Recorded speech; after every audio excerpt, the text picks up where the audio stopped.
hindi ko siya kaagad nagawa. Dapat ko bang kunin yung course na to? Kasi baka mamaya nurse ka tapos bigla ka magiging doktor. Eh, ang taas ng ano mo, ng academy mo na pinag-aralan. Mahal-mahal ng training.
Tayo ngayon sa isang skincare clinic dito sa Cavite City at ating kilalanin ang owner nito, si Geraldine Escobar. Yun kuya. Kamusta po kayo? Okay, Miss Gera, kailan nag-umpisa ang business mo na to? Ano po, 2020, pandemya yun kuya, September. Bale, yun yung training ko, September kuya. Pero nakapag-start ako talaga after 2 months pa. Nung nag-aral ako kasi hindi ko siya kaagad nagawa. Kasi nag-aaral pa ako. Bale, pero naano ko siya, 2020. And nag-start na makilala yung name ko, November na, September, October. Yun, November, yun. Yun lang. Sa brows, nag-umpisa ako sa mga permanent makeup. Wake up. So, nung time na yan, talagang ang client mo is Wala online pa. contact, eh. Kuya. Online Social media. Kasi sumabay ang pandemya nun eh. Kaya nung nag-aral ako, kuya, nakaano ako, PPE. Yung PPE na balot ka. Ang hirap kumuha ng client kasi sarado yung mga barangay. Yung limited lang. So, sa isang araw, masaya na ako, kuya, meron akong client kahit isa. Ganun lang noon, te. As in. And then, after ng ilang months, nag-decide ako mag-aral ng aesthetic, advanced aesthetic. Mga doctor yung nagtuturo, mga sa facial, mga ganun po, mga laser. Nag-aral po muna ako, hindi ako bumili ng machine. Kasi hindi ko pa siya afford kasi sobrang mahal. Kumbaga kasi yung ina-earn kong money, maliit pa lang kasi puro browse lang ito eh. Ayun, ganun yung umpisa ko. Puro training ako hanggang sa nag-iipon ako pa isa-isa ng gamit. Ganun ko siya hinugot. Pero itong ginagawa mo yan is mga hilig mo to, no? Oo, kuya. Hilig ko talaga. Necessity. Nung baga may sign na siya. Saka, ang kagandaan mo, kuya, yung naka-help sa akin yung dati kong trabaho sa Watson. Kumbaga, ang mga hawak ko doon, mga pang shaving, pang ahit, pang kilay, gano'n. Tapos, kahit pa paano, may alam ako sa mga skincare kasi nasa Watson ako. Yun, isa siya sa naka-help sa akin. Yung trabaho ko doon, te. Kasi mahihain akong tao, hindi talaga ako nakikipag-uusap sa yung hindi ako marunong makipag-eye contact kasi nahihiya ako. Ayun, yun dahil sa trabaho ko sa SM, nagkaroon ako ng ng confident. Ganun yung impact nila sa akin. Na-develop po sa experience. Kailangan mong parang kailangan mong magkaroon ng maraming experience. Ganun yung na... Kailangan, yung evolution kasi or yung pagbabago ng isang natin. Ayun, isa pa yun. Mayayain and then na-engage ka doon sa pagiging people interact.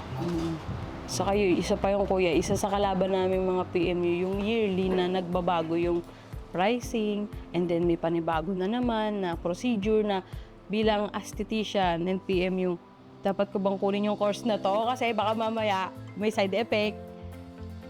Kami yung parang, umaga sa pioneer, kami yung unang mga palpak na gumawa. Kaya minsan, nangangapa muna ako. Halimbawa, may mga nauusong procedure ngayon na mga galing sa Vietnam, Thailand, na nakarating dito is maganda yung result. Pero hindi pa totally napapag-aralan yung side effect ng isang gamot. Nahayaan ko. Kasi ang pananaw ko, mauna muna kayo. Di ba, ng dahan-dahan, di ba, ate? Saka ang iniisip ko palagi, kapag may bago, lagi pa yung mas mag-i-improve. Ganon. Tulad ng high ko, dati thread lang. Ngayon, may mga combine na. Sabi ko, ganun pala. Huwag may natutuklasan pa sila. Yes, kuya, pati ang brows. Dati, microblading lang. Ayun na, shading, nagkaroon na ng ombre. Isipin mo, kilay lang, magmamasteral ka pa. Parang nag-aaral ng teacher or nurse, di ba? Parang kang nurse ka, tapos bigla kang magiging doktor. Nabanggit mo yung mga pag-aaral, no, di ba? Nakikita nga namin at nasasabi mo na napunta ka sa ibang bansa. No? At ano yung purpose ng pagpunta mo sa ibang bansa? Ayun, bukod sa magastos talaga, kuya. Kahit magastos, kahit alam ko minsan na, alam mo yung nagsasabay-sabay yung bills mo, dahil kailangan mo nga ng bagong knowledge, bagong technique, bagong ambience, and then marketing. Number one sa PMU, bakit ka laging nagte-training? Marketing.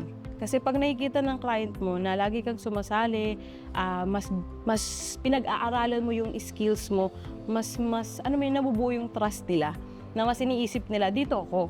Kasi nag-aral to, affordable pa. Kaya minsan yung pricing ko, hindi talaga siya standard ng PMU. Kasi dapat ang pricing ko, sa browse pa lang po is nagre-range na dapat ng 7K to 10K na. Magkano lang naman? Ay, mas mababa yung price. Sobrang baba. Imbis na mataas ka, is binabahan mo. Opo, kasi yun nga, hindi naman palaging Pasko, kuya. May time na matumal. Hindi naman pwedeng laging pride mo yung paiiralin mo. Tulad ng ibang opinion ng isang mga kaklase. Bakit mo ibababa? Ang taas ng academy mo na pinag-aralan. Kumbaga, ang mahal-mahal ng training. Grabe ang training, kuya. Siguro kung lahat-lahat kasama yung una kong pinag-trainingan hanggang ngayon, umabot siguro ako sa training ko, mga kalahati na rin, kuya. Kalahati. Mahigit. Magpo 4 years na rin ako, kuya. 2020. 3 years na rin pala, mahigit. So, mahalaga ang training talaga para ma-enhance mo yung yes, kuya. Iba yung one-on-one, and then na nahahawakan mo talaga, and then naiipaliwanag sa'yo ng maayos, and yung pwedeng mangyari. Diba? Ganun. Kasi ngayon, uso din yung online training Parang, di ba po, sa ano ba yung mga nausong school non nurse? Nasa online din, di ba? Mas maganda pa rin talaga yung pandemic is nagkaroon na ng online school. Yun, doon nga po. Noong time na yun, ang hirap kumita ng pera. Pero noong time na yun, yung masasabi ko, yung pandemic na yun, siya pa yung naging way ko para matuklasan ko yung ganun trabaho. Ibang part niya is nakatulong siya. Opo. And then nakatulong din po sa pamilya ko. Noong time na pandemic, walang hanap buhay. So, syempre, walang mga ibang tutulong, kundi ako lang. May pera naman ako, kumikita ako. Halimbawa po, ang pricing ko lang ng brows ko noon, sa lashes, ang lashes 500, si brows is 1.5. So, kung meron akong client, kahit dalawa, so may 3K na ako, masaya na ako. Ganun. Binibigay ko yung, halimbawa, walang bigas. Kasi pandemya noon limited lang yung binibigyan ng barangay. Yun. Na-help ko, sobrang naka-help ako. So, ibig sabihin, kung mababa yung price, mas marami kang matutulungan na nagpapaganda, no? Yes. Nag-aalaga ng skin. Kasi yung iba, mahal naman yung... Hindi afford ng lahat, di ba po? Nahihirapan sila, lalo na yung mga kilalang, hindi sila basta-basta nakakot. Pero, dahil nandito ka, so marami ang kakaroon ng chance na makapagpaganda or maayos nila yung na-afford nila. Ayun nila yung skin nila or yes. Namang problema na skin. Kasi yung mga permanent na yan, kuya, sa Manila, nag-range talaga yan. Sa Grandmaster ko nga, 25K ang brows Tapos sa akin, 2K lang, diba? Ang iniisip ko na lang, siguro depende sa lugar. Tulad dito sa lugar na to, karamihan naman dito na ng client, nagawang ko na. Mostly talaga po, referral. Tagalabas na siya. So, tinatangkilik siya ng tagalabas kasi mura. And then, same quality. Yun yung ano nila. Mahalaga yung Oh, quality. quality po. Quality naman na kami, gaya ng wife ko, lagi dito, regular, nandito kami Wait. skincare. So, nakikita naman namin, lalo sa asawa ko, daming... Ang ganda ng balat ni ate. Ganda na talaga kasi, ano yan eh, nagkaroon siya ng, ano yung tawag doon? Ito, ano yung mga tinanggal sa Oo, freckles. Talagang natanggal yun eh. Natanggal ni Jera yun eh. Kaya sa kanya. Laser. Ang tagal no, So, grabe. yung ganung skills din kailangan dun eh. So, yan nga yung natulungan si Jera sa mga training niya or sa pag-aaral, sa tiyagaan niya na mag-aaral. Para ma-enhance yung kanyang pagiging aesthetic pa. Esthetician. Kaya, punta naman tayo din sa mga client ko. So, mayroong client kasi na first time niya nagpunta sa'yo, and then, siyempre, inaasahan niya, ito yung papagawa niya. And then, may inaasahan siya doon. Nag-expect siya talaga. Parang meron Lagi tao na gusto instant. Oo. Pero, Lagi. anong pwede mong sabihin sa mga ganong client? Or, Pag, mo sila i-encourage? ang client kasi kuya, pag pumasok yan, dalawa lang ang ugali niya nila eh. Yung isa, nag-expect. Yung isa, alam niya yung procedure. Kumbaga, kahit hindi mo sa kanya i-explain, hindi siya masyado nagtatanong, higa na siya. Di katulad ng client na matanong, alam kong wala siyang alam. So, in-explain ko lahat. Kasi ang expectation niya is parang, eto na yun. Kumbaga, sinasabi ko yung totoo, kuya. Kahit na alam ko na parang medyo tagilid yun sa pandinig niya as a client, kasi dapat lagi mabango yung sasabihin mo sa kanila.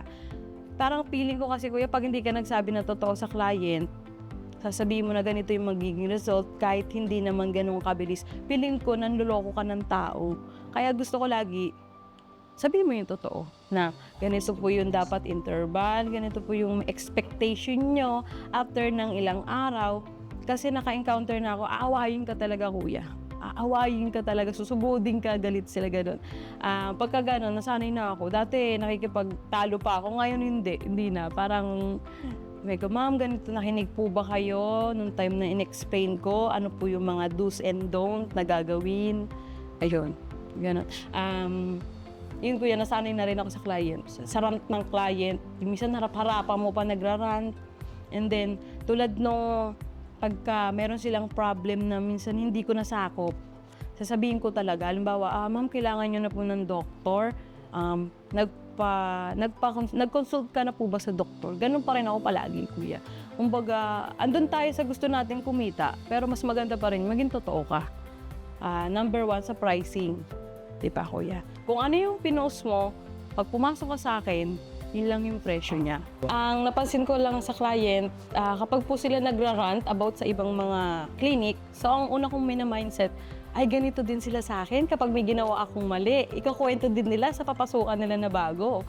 So ako po, hanggat maaari, hindi ako gumagawa ng red flag sa client. Kasi halimbawa, pag nagtanong, yung niloloko mo sila, masyado mo na silang binubola. Halimbawa, ay ma'am, matatanggal yung ganito mo.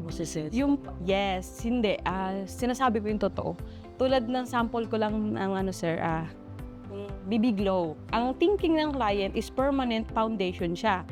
Pero hindi siya ganun. Kasi kung, minamarket siya sa social media as a permanent makeup pag ginawa siya sa'yo. So, ano ba yung permanent makeup? So, nakadikit na siya. So, pag pumunta dito si client, gusto ko yung baby glow para pak na ako. Paglabas, di na ako magme-makeup. So, kung hindi ko siya kakausapin about sa procedure na ipapagawa niya, pag naghila mo siya na wala, ang gagawin niya, baka sugudin niya ako. Hindi naman pala permanent itong pinapagawa ko, itong ginawa mo sa akin. Bakit ganito? So, ina-explain ko. Lalo kung halimbawa po yung capacity ng kaalaman niya sa gagawin sa kanya is yun talaga. Pabaliin ko yun, sabihin ko, ma'am, kailangan nyo muna umabot ng 10 session bago natin ma-achieve yung ganyang kaputing muka. Kumbaga, ini-educate mo sila. Opo, kasama yun palagi, kuya. Para at least, paglabas nila, okay. Hindi lang yan. Baga, nagpaayos ako ng Marami kasi, wala siyang alam. correct yun. Tulad po, halimbawa, may papasok dito. Gusto ko po magpagamot ng mukha, ano po kayang pwede, pero natatakot ako. Pagka ganun po, hindi ko pinipilit.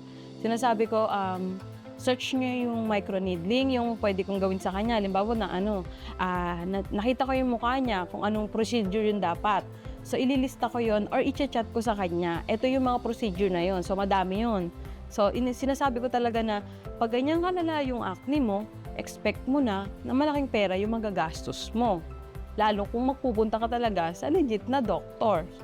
Ako, aesthetician lang ako. Sinasabi ko, minsan nga po may nagpupunta dito, doktora, tinatawag nila akong doktor. Hindi po ako doktor, sabi ko, PMU po ako, aesthetician. Yun. Mas maganda, kuya tapat ka. Mas masarap magtrabaho nang wala kang nilolokong kliyente. Ito lang parang ito lang ako, low-key lang, di ba? Ganun. Maganda yung ganun kasi iba, ang daming palabok or maraming Masyadong mabulak lang. parang pinapaasa. Yes, yun. Number 1. Hindi nila binibigay yung parang, kailangan mong gawin to, i-maintain mo to.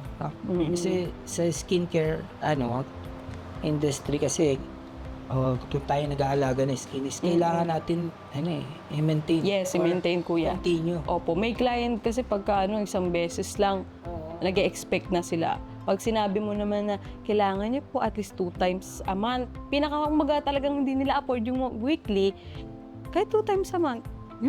May time ba ako? Pag ganyan, hindi ka na pinipilit, kuya. Yun. Kumbaga, ang mga client kasi ngayon kapag pumasok dito at alam kong parang doubt sila. Parang, minsan sasabihin nila sa akin, ano ba yung mga gamit mo? Ni-sterilize mo ba yung mga needles mo? Parang, oh my God, ano ba? Meron ganun Opo. Kaya ang ginagawa ko, pagka nagagawa ako ng mga permanent, pinapakita ko yung needles bago ko siya buksan. And then, naka-encounter na kasi ako ate na promo ko yun. Nag-promo ako, tapos ang daming kong ginagawan. So, syempre, balat lang ako ng balat ng needles, palit. Chinat niya ako na bukasan. Natatakot daw siya kasi baka nahawaan siya ng mga infected virus na nasa dugo na pwedeng makuha sa ganun. Sabi ko, ma'am, why? Sabi niya, hindi kasi kita nakita yung nagpalit ng needles. Sabi ko, ma'am, SOP sa amin yun, automatic. Ayun, yung pagkaganong client. Paranoid yun. Opo. And then pinakita ko pa sa kanya yung mga training ko about viruses, yung mga bloodborne pathogen na training sa mga PMU at tattoo artists. Kahit sa mga esthetician, yun, importante yung pagka-involved pa rin yung may blood sa procedure mo. Nag-aaral ka kung ano yung pwede mong makuhang sakit sa dugo. Pinag-aralan namin.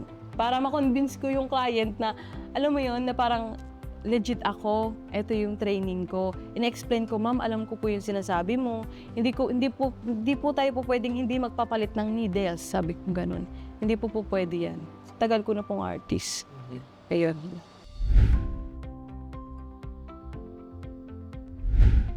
So guys, si Geraldine nga pala, o si Miss Gera, is sumasali siya sa mga competition.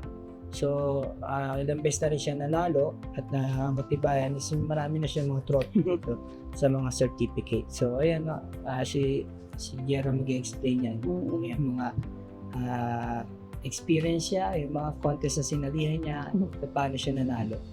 Ito kuya, sa apate ko ito nakuha.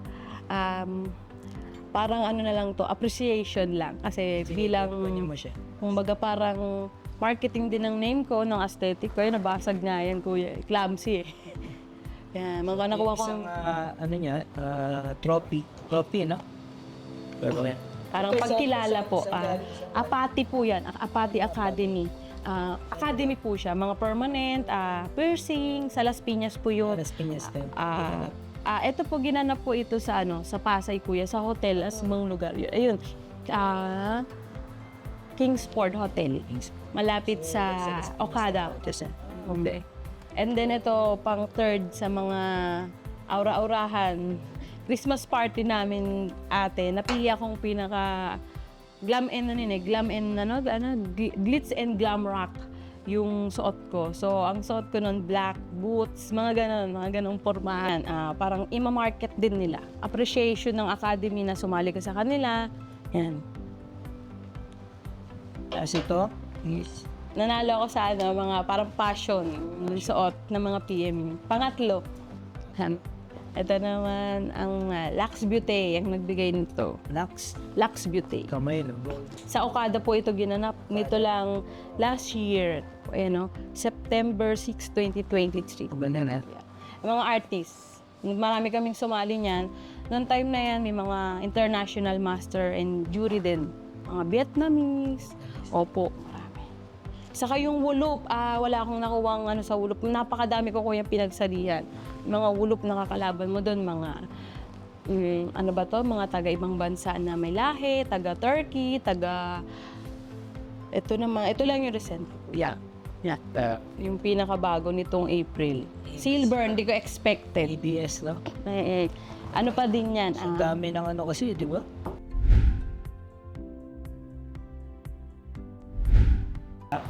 So, ito naman guys, yung isa pang trophy niya. Ang galing to sa Malaysia, kuya. Genting Highlands. Pangwalo nilang paano yan, kuya? pangwalo. Pangwalo nilang pa-competition na iba't ibang lahi ang sumasali. Vietnamese, Chinese, Japanese, Thailand, Oo nga, kuya. Hindi ko akalain eh. Parang, Di nga. Appreciate nila yung Hindi. Ang napansin ko sa Pinoy, malinis. Number 1 tayo sa cleanliness sa pag-PMU. Napansin ko, ang Pinoy malinis. Yung area, malaking puntos yung area mo malinis habang gumagawa ka. detailed. Yes, ang napansin ko sa mga ibang bansa, magagaling din sila. Kaya lang, hindi sila katulad natin Pinoy na malinis. Hindi sila malinis. So, actually, silver ako, yung mga kasama ko, sila pa yung nag-gold. Hinakot ng Philippines yung gold. No. As in, pati sa lashes, pati sa mga skin, ang galing, sobra. Perfectionist kasi tayo, saka tayo nagpa-practice. Sila hindi kasi, magaling ako. Okay, so pag-usapan naman natin yung mga services dito. Ano yung mga may offer mo sa mga client? Ayun, pinaka-highlights talaga dito, kuya, yung mga permanent, number 1. Dito ako nakilala talaga sa Cavite City sa mga brows, lip tattooing, permanent blush on, eyeliner, at saka yung mga false lashes, yung mga lash extension. And then, hanggang sa nag-add na ako ng mga non-surgical hyco, aesthetic, yung mga medyo mabibigat na trabaho na mag-earn ako na alam kung kaya ko. Sweet. Na affordable naman ng client. Na sobrang affordable, kuya. Na parang bargain na talaga yung pricing. Bargain talaga. As in. Sobra. Sobra, kuya. Ayun. So, sa mga price naman, anong pwede mo sabihin? O introduce mo yung mga prices mo. Ayun, sa browse ko po, naka-promo kami ngayong May lang naman hanggang katapusan. Parang ko lang po siya, birth month promo. Kasi magbe-birthday na po ako sa 16 po. May 16. Bukas na ba? Bukas na pala. Ayun, pa-promo. Parang gift ko. Ako pa yung mag-gift sa mga client. Yung facial namin na 600, 350 na lang. Yung parang wala na talagang napunta sa'yo kasi kuryente mo. Parang masaya lang din kasi pag may mga pumapasok na client. Pag pumasok ang client sa loob ng pwesto ko, una kong iniisip, may tiwala to sa akin. Pag bumalik, ang iniisip ko, okay, nakuha ko yung loob nito, na-satisfied to. Yun. Masaya na ako doon. Basta masaya yung client, mas masaya ako. Pag hindi satisfied ang client, bad trip ako. Siyempre. Number 1 yan. Pag bad trip ang client, bad trip din ako. Pag masaya ang client, mas masaya ako. Kasi, nasatisfied sila. Ayun ang magandang perspective, no? Mindset ko po. Saka hindi ko laging iniisip na may kalaban ako. Ang iniisip ko kasi karapatan din nila yun, May nag-chat nga sa akin, ng aasar. Kasi po parang may mga ganong client May kalabang ka, may makakalaban ka, may nagtayo po dyan. Ang sinagot ko sa kanya, wala po akong kalaban. Ang sabi ko sa kanya, hindi naman po ako na ganito para makipaglaban. Kung ano yung skills ko, ito po yung sa akin.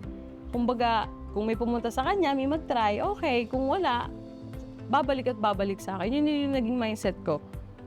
Ang tao naman, choice nila yun. Pera kasi nila yun. Kung gusto nila pumunta sa iba, go. Di ba ate? Kung pupunta ka sa akin, salamat! At magre-repair ka, salamat din, di ba? Easy. Kumbaga ako naman po, pagka gano'n naman, may client kasing nagkukumpara eh. Mas ginagalingan ko. Tulad po meron dito kung naka-encounter na, parang nagulat siya na ang dami kong client. Eh parang meron siyang kinukwento na katulad ko na parang minamalit niya ako si ano, ganito yun. Si ganito, ganyan yun. Ako, hindi ako nagsasalita. Kasi ang para sa akin, insulto. Nag-aano yun, nag-aaral din yun sa ibang bansa. Ikaw ba nag-aano ka? Opo, mga ganun. Ayun, nakita niya. Ang ginawa niya, humingi siya ng calling card. Parang takang-taka siya, bakit ang daming taong pumapasok? Kaya yung parang yun lang isampal ko sa kanya na parang, yun. Kasi kesa makipagtalo ka pa, di ba kuya? Di talaga may iwasan yung client na rude. Di may iwasan. Saka sa Sobra. management ng mga client na yan is by booking na dahil madami na kasi. Opo, hindi na kinakaya, lalo yan. Talagang, sabi ko nga, dapat pala hindi ko na tinipid. Bibili din pala akong bago. Babaguhin ko na yung tinipid. Pero wish namin is magkaroon ka talaga ng hindi na magtatagal siguro yun dahil nga sa sipag mo. Okay, ang focus. Mini-maintain niyo yung mini-maintain niyo yung quality talaga. Opo. Ang goal ko ngayon, kuya, meron akong pangalawang pwesto na binabalak. Tansa. Kasi marami din akong client sa Tansa. Sobrang nahihirapan daw sila pag bumabiyahe. Ganun yung option ko. So yung mga kasama ko dito, doon sila mapupunta. So lahat po ng nandito is mga baguhan. Pero nagbabalak na rin ako lumipat, kuya. Pansamantala lang to. Kasi ako, aminado ako sa sarili ko. Kumbaga, kung ito lang yung presyo ko, paano ko siya makukuha? Sa ang grabe, ang mahal talaga ng upa, kuya, 60,000. Mga ganito ka lang. Pero may Mahirap. adjust mo rin talaga yun. Kasi Kaya yung client ko, dahil nga siyempre gusto nila yung procedure ko, kahit nakatago ako, pumupunta sila. Yun naman yung kagandahan doon, sobra. May mga nakahawakan na ako, yung mga CEO ng mga jewelry na gumagawa, pinupuntahan ko sa Ayala, Alabang. Minsan sasabihin niya, nasa Soler ako, pumunta ka, gawan mo ako ng brows. Yun, kuya, yung mga pinanghahawakan ko na until no na yung nagtiwala sa'yo, yun, nakakatulong sila sa akin. Pag pinatawag talaga nila ako, nanginginig pa. Sobrang sila, VIP talaga. mahalaga doon is nakikita nga sa ops mo yung Saka po yung trust. Kasi ako, mayaman ako, parang ang mura. Ang presyo ko nga lang sa kanya nun, parang nagulat siya, ang baba parang barya lang sa kanya yung ganun eh. Yung pinagawa niyang brows, parang dekada 80, pa ako nakwento niya, parang green na, nagre-range na ng 25K. Imagine mo yun, noon pa. Kaya Miss Jera, i-invite mo sila sa may mga page ka, o may YouTube channel ka, o yung mga platform mo, i-invite mo yung mga hindi pa nakakilala sa'yo, at yung mga assure nila sa services mo. So ayun, I am Geraldine Escobar, Aesthetician of Cavite City, PMU. Legit PMU ng Cavite City. Dito kasi kuya sa Cavite City, marami rin PMU. Kumbaga dito, mas number 1 nila akong pinipili kasi mura. And sinasabi ng client na friendly kasi nga mas masa mong kausap, hindi mataray. Masasabi ko, pag pumunta kayo sa akin, satisfied ka na, hindi pa butas yung bulsa mo. And then lahat kami dito friendly. Pagtapos mo magpa-facial, pwede mo kami yakarin mag-inom. Ganun kami ka-open dito. Ganun. Ayun lang kuya, ang masusure ko lang is honest. Honest kami dito. Na mahalaga.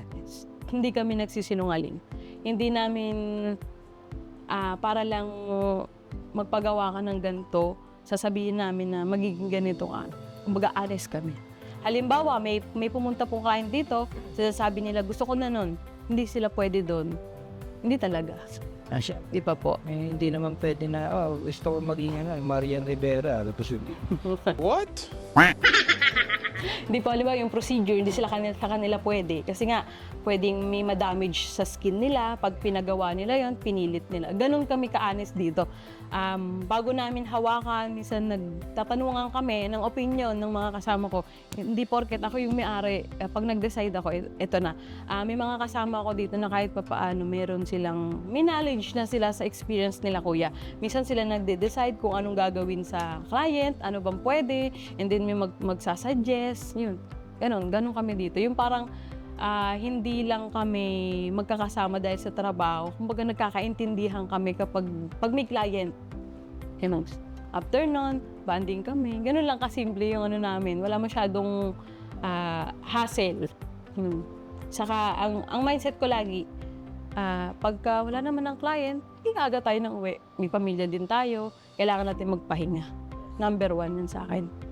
Kaya mahalaga sa akin oras. Kaya po ang client, number 1. So, oras tayo. Mamanage kita ng gantong oras, ako hahawak sa'yo. Kung ano naman, kung magpapa-reserve kayo or magpapa-service kayo, syempre, i-contact nyo lang siya, doon i-book nila, subok ka nila. Mas maganda pong naka-appointment talaga. Appointment. Kasi priority ka. Kung baga may mag-walk-in man, at least, safe ka na. Nauna ka na, may oras ka. Opo, kasi pag may mag-walk-in, sasabihin ko, ma'am, willing to wait. Ma'am, parating na po yung client ko. Ganun. Priority kasi.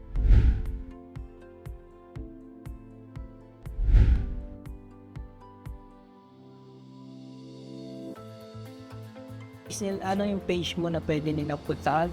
Madali lang naman din po, nasa pangalan ko lang. Pag sinearch mo lang yung Geraldine Aesthetic, lalabas na yung mukha ko doon. Escobar, lalabas na yung pangalan ko doon. Ilalagay ko sa description down below yung link ni Miss Geraldine Escobar. Try nyo yung mga services namin, matutuwa kayo. Sigurado kayo hindi kayo magsisisi. Yeah. And then, hopefully, kuya, mga by next year sana, mas maayos na. Mas maganda na yung pwesto namin. Kasi ngayon to parang pansamantala lang. Kasi gusto ko na rin talagang mag-open ng facial. Kasi nung time na nasa bahay ako, ang dami ko na talagang client, kuya. Nung nakilala na ako, kumikita na ako ng 10 to 15K a day. 7 PM lang, tapos na ako. Ganun. Okay, so last question.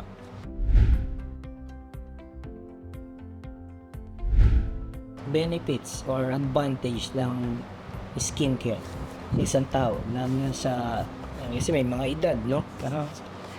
Para sa akin po, kung ikaw naman ay tulad ko po, sa edad kong ito, nalaman ko kagad yung mga pwede sa akin na pampaganda at hindi po pwede sa akin. So, ina-apply ko lang po siya sa client.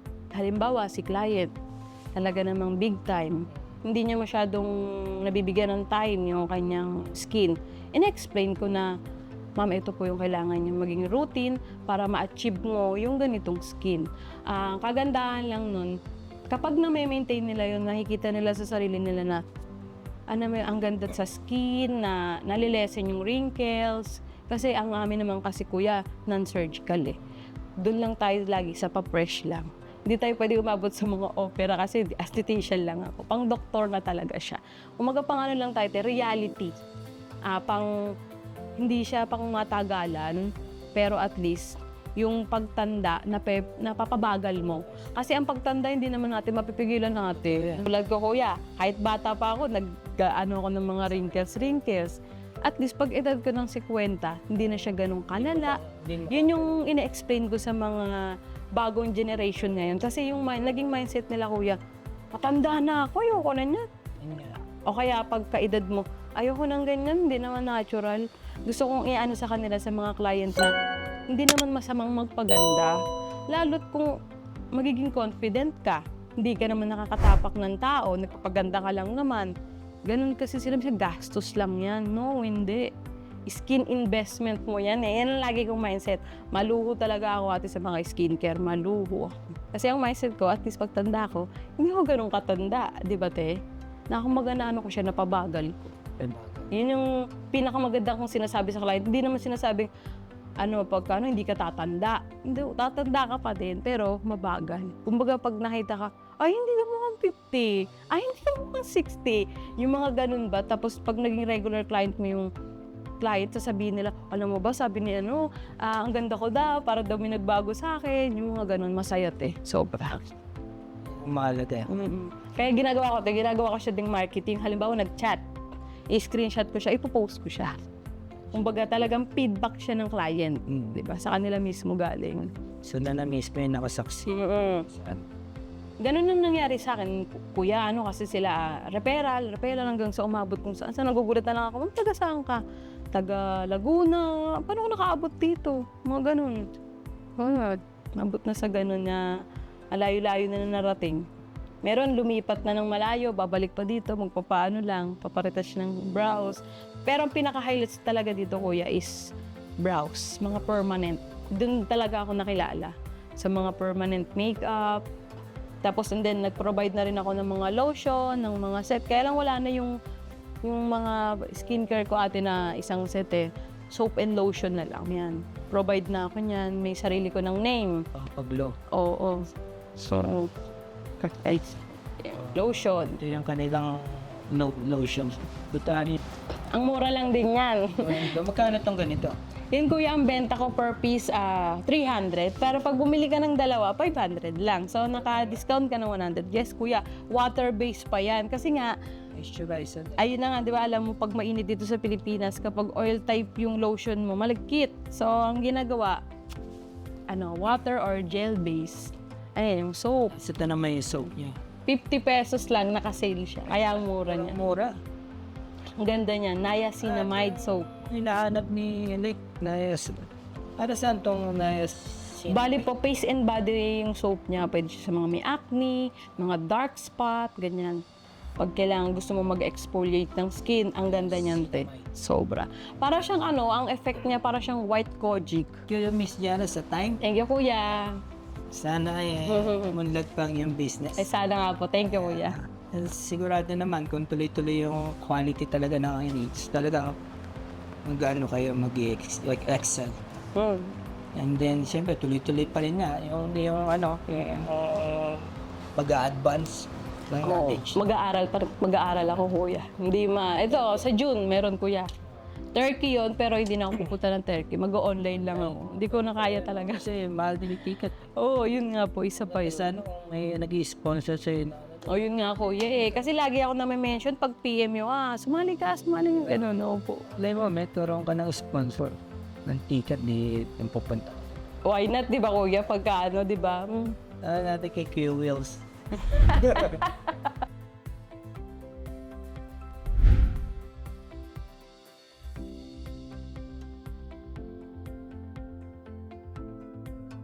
Mag-i-inquire po, direct message mo lang po ako sa page and real account ko. And nasagot naman po kami ng agad pag nababasa. Free lang po magtanong. Tanong mo lang kung ano itatanong. So yun lang. Sa mga gustong mag-training, open kami ng training. Chat lang kayo. Yun. Sa mga gustong yung details about ng training, ano yung mga dapat i-training, isa-send ko kung gusto nyo. Nasa wall ko din naman sa page, kuya. Nandun din. Mga fundamental. Yeah, yun. Number 1 yun, lagi. Sa pag-permanent makeup. Sa shout-out ko lang po yung tumulong sa akin sa Japan, si Ate Jen Sacro.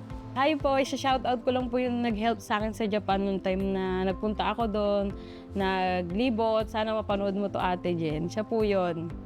Nagsusumbayan kuya. Ayan, sobrang bait niya. Nilibre niya ako ng shabu-shabu. First meet namin yun. Ginay ko. Yes. Nilibot niya ako. Nilibre niya ako ng Starbucks. Kumbaga, sa ibang bansa, di ba, parang ang hirap mag-trust kasi, di ba po, sobrang bait niya.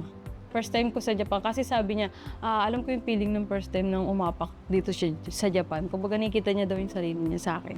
Sobrang bait. Kumbaga, bihira lang ako maka-encounter. English is Sobrang yung language barrier, kuya. Sobra yun. Nandyan muna video na to, guys. At huwag niyo kalimutan na mag-like and share and subscribe. Sa mga hindi pa nakasubscribe, subscribe na kayo. Just click down below and hit the notification bell for more info and more details to come. Bye-bye! Yay!